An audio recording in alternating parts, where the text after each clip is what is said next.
Good morning, everybody.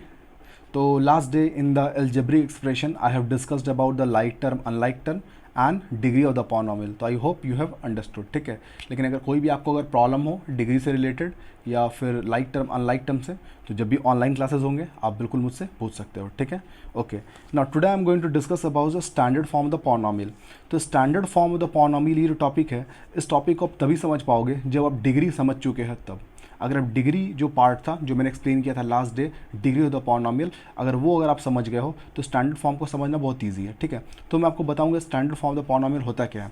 तो सबसे पहले मैं कोई भी एक इक्वेशन लिख लेता हूँ, पहले एक वन वेरिएबल का लिख लेता हूँ ताकि आप इजी समझ जाओ। देखो, अगर मैं लिखता हूँ यहाँ पे देखो 9x-4 माइनस 3x², ये देखो, ये एक टर्म मैंने लिखा है यहाँ पे, ठीक है।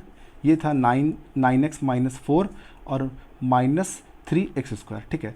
अब इस सारे का अगर मैं आपसे फिर डिग्री पूछूंगा तो आप डिग्री कैसे लिखते हो, ये मैंने आपको लास्ट डे बताया था। वेरिएबल का पावर चेक करना है, तो वेरिएबल का पावर कुछ नहीं तो मतलब 1, यहाँ वेरिएबल है ही नहीं तो सीधा 0, और यहाँ पे देखो वेरिएबल x है, पावर 2 है, तो इसका मतलब इसका डिग्री क्या, पहले डिग्री पूछूंगा, डिग्री आप आराम से बता सकते हो। इसका डिग्री क्या हो जाएगा 2, इसका डिग्री हो गया 2, बिल्कुल करेक्ट, क्योंकि हाईएस्ट पावर इन तीनों में 2 है, तो इसका मतलब ये जो पॉलिनोमियल है इसका डिग्री हो गया बिल्कुल 2, करेक्ट है। अब देखो, अब मैं आपको बताता हूँ कि स्टैंडर्ड फॉर्म का क्या होता है, मतलब ना कि स्टैंडर्ड फॉर्म का मतलब होता है कि जो भी पॉलिनोमियल्स आपको दिए हुए, तो उस पॉलिनोमियल जितने भी सारे टर्म्स हैं, तो इसमें कितने सारे टर्म्स हैं, 1 to 3 टर्म्स हैं। तो तीनों टर्म्स का मैंने यहाँ पर सबसे पहले क्या लिख लिया, सबका पावर्स लिख लिया। अब मुझे स्टैंडर्ड फॉर्म में कन्वर्ट करने के लिए इसका जो पावर है उसको डिक्रीजिंग ऑर्डर में लिखना पड़ता है, मतलब जो सबसे हाईएस्ट पावर हो उसको पहले, उसके बाद उससे कम, उसके बाद उससे कम, वैसे मतलब डिक्रीजिंग ऑर्डर ऑफ पावर में अगर मैं लिखता हूँ इस पॉलिनोमियल को, तो वही मेरे लिए स्टैंडर्ड फॉर्म में हो जाएगा, ठीक है। जैसे अगर मैं इसको स्टैंडर्ड फॉर्म में कन्वर्ट करना चाहता हूँ तो इसका हाईएस्ट पावर क्या है, ये है आपको देखो ये टर्म, तो सबसे पहले इसको लिखेंगे -3x²। तो जो भी टर्म होता है उसके साइन के साथ हम लोग लिखेंगे, ठीक है। उसके बाद कौन आएगा, 2 के बाद क्या आएगा 1, तो इसका क्या होएगा 9 के आगे कुछ नहीं तो प्लस क्या लिखेंगे 9x, और लास्ट में फिर 0 वाले क्या लिखेंगे 4। तो इसका मतलब ये जो मेरे लिए पॉलिनोमियल था इसका स्टैंडर्ड फॉर्म क्या हो जाएगा, -3x² प्लस 9 और -4, क्योंकि यहाँ पावर सारे मैंने किस में लिखे हैं, डिक्रीजिंग ऑर्डर में, बहुत सिंपल है, ठीक है। कुछ और एग्जांपल ले लेता हूँ। देखो, अगर मैं ऐसा लिखता हूँ -3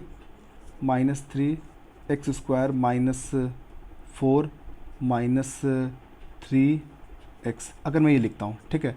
मुझे इसे स्टैंडर्ड फॉर्म में कन्वर्ट करना है, तो पहले सारे का पावर देख लेता हूँ।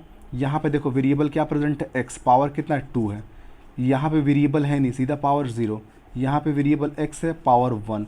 तो देखो मैंने बताया स्टैंडर्ड फॉर्म के लिए डिक्रीजिंग ऑर्डर ऑफ पावर लिखते हैं, तो सबसे पहले 2 होगा तो बिल्कुल ये सही पोजीशन पे है, फिर उसके बाद क्या होना चाहिए 1, तो इसका मतलब ये पहले होगा और 4 क्या होगा आखिरी में होगा, है ना। तो उसको कैसे लिखेंगे, -3x² -3x और फिर 4। तो देखो यहाँ पावर 2 हो गया, फिर 1 हो गया और फिर पावर 0, तो बिल्कुल डिक्रीजिंग ऑर्डर में आ गया, ठीक है। तो ये सारे 1 वेरिएबल्स वाले थे। अगर 2 वेरिएबल्स वाले आएंगे तो बिल्कुल वैसे फॉलो करेंगे। देखो, अगर मैं ऐसा लिखता हूँ x² plus 3x² y² plus xy minus 3x³ y, ठीक है। अब मुझे इस टर्म को स्टैंडर्ड फॉर्म में लिखना है, तो पहले आप एक एक करके सारे का मैं पावर्स पहले लिखते जाता हूँ। तो मैंने क्या बताया था कि 2 से ज़्यादा अगर वेरिएबल्स होते हैं तो 2 से ज़्यादा वेरिएबल्स का हम लोग पावर्स को ऐड करते हैं। तो यहाँ पे देखो 2 अलग वेरिएबल्स है, x और y है, तो इसका पावर 2 है, इसका पावर कुछ भी नहीं तो 1, 2 और 1 को ऐड करने कितना आ जाएगा 3। अब यहाँ पे देखो, यहाँ पे पावर 2 है और यहाँ पे पावर 2 है, तो x का भी पावर 2 और y का भी पावर 2, तो 2 अलग वेरिएबल्स है तो पावर को ऐड करेंगे, 2 और 2 कितना आ जाएगा 4, ठीक है। यहाँ पे देखो वही 2 वेरिएबल x y है, दोनों का पावर 1 1 है, ऐड हो कितना आ जाएगा 2। यहाँ पे वही दोनों वेरिएबल्स हैं x और y, इसका पावर 3, इसका पावर कुछ भी नहीं है तो 1, 3 और 1 को जोड़ोगे तो 4। अभी मैं आपसे सिर्फ डिग्री के बारे में पूछूंगा, तो आप यहाँ पे देखोगे कि 2 टर्म्स ऐसे हैं जिनका कि बिल्कुल भी आप देख सकते हो, 2 टर्म्स हैं उनका बिल्कुल भी जो पावर से बिल्कुल मैच कर रहा है 4 4, तो इसका डिग्री बिल्कुल कितना हो जाएगा, बिल्कुल डिग्री इसका कितना लिखोगे, बिल्कुल डिग्री लिखोगे 4। अब आता है स्टैंडर्ड फॉर्म का, तो स्टैंडर्ड फॉर्म में तो डिक्रीजिंग ऑर्डर में लिखते हैं, तो डिक्रीजिंग ऑर्डर में लिखते हैं तो सबसे पहला जो पावर होता है उसको पहले लिखते हैं, उसके बाद उससे कम लिखते हैं। तो आप देखोगे ये टर्म और ये दोनों टर्म का बिल्कुल पावर बिल्कुल 4 4 मैच कर रहा है, तो किसी को भी पहले और किसी को भी बाद में लिख सकते हो, ये आपके ऊपर डिपेंड करता है। तो चलो मैं इसको लिखता हूँ पहले, तो मैं इसको स्टैंडर्ड फॉर्म में कन्वर्ट करूँगा, तो 3x² y²। चलो फिर इसके बाद इसको लिखता हूँ -3x³ y, तो ये 4 4 हो गया। 4 के बाद क्या आता है, ये आता है, इसके लिए मैं क्या लिखूँगा +x² y। अब उसके फिर ये 2 वाला +xy।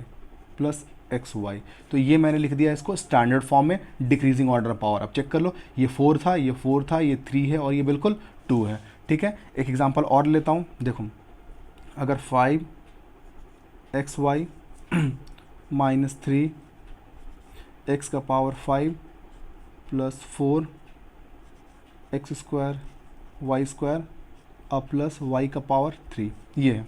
ठीक है, चलो इसको मैं हम स्टैंडर्ड फॉर्म में लिखते हैं। तो पहले सबका पहले पावर लिख लेते हैं, देख लेते हैं। तो यहाँ पे देखो दो टर्म्स एक्स वाई, तो इनके पावर्स को ऐड करेंगे तो दोनों का पावर 1 1, ये आ जाएगा 2। यहाँ पे एक ही वेरिएबल x है, इसका पावर कितना है 5। यहाँ पे दो वेरिएबल्स हैं, दोनों के पावर्स को ऐड करेंगे 2 और 2 4।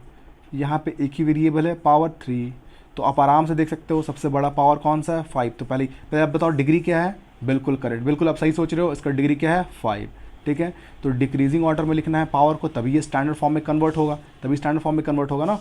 तो सबसे पहले कौन सा लिखेंगे, ये टर्म, तो -3x⁵ अब इसके बाद इससे छोटा पावर कौन है, ये वाला है। तो क्या है वो नंबर, यहाँ क्या लिखोगे 4x² y², करेक्ट है।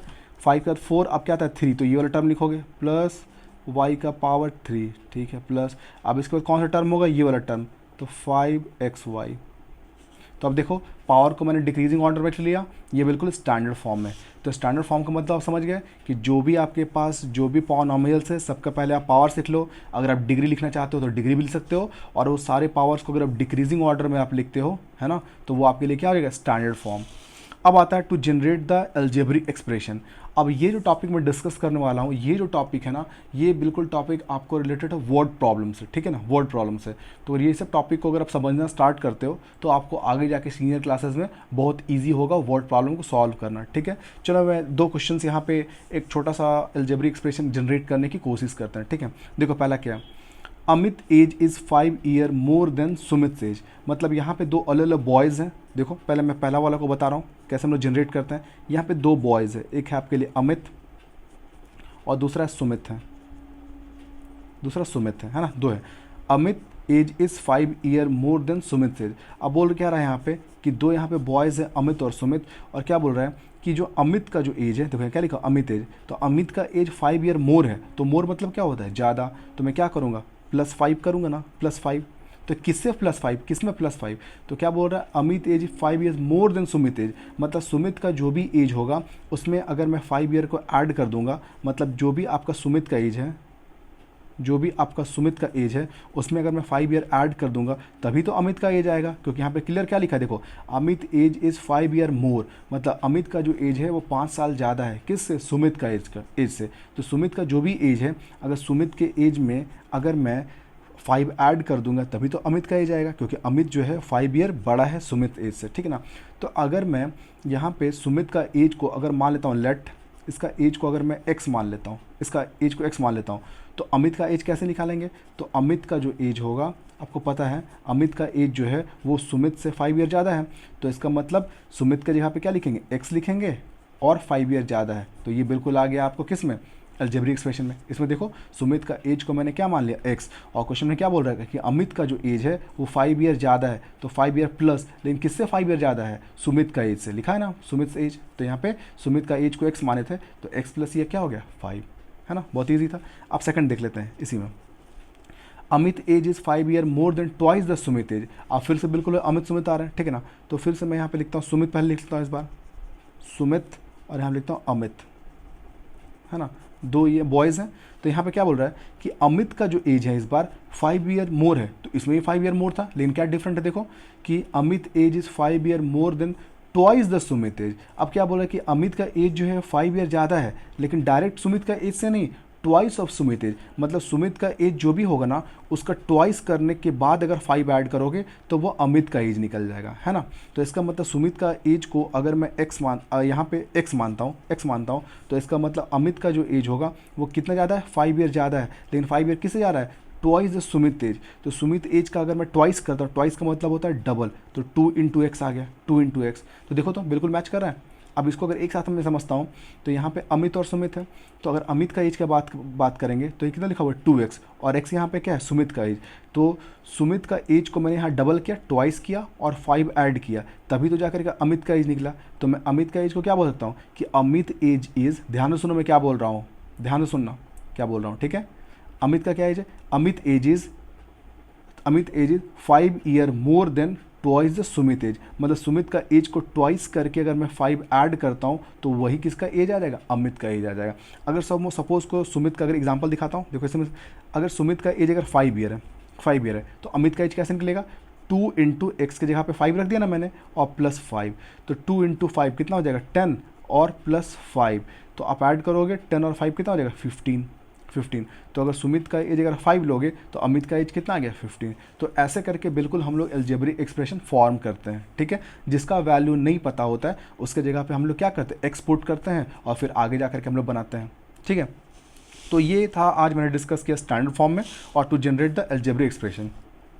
तो ऐसे और भी सारे क्वेश्चन एक्सरसाइज में होंगे, मैं कुछ क्वेश्चंस को डिस्कस करूंगा आपके एक्सरसाइज में। I hope you have understood the standard form and to generate the algebraic expression. Thank you very much.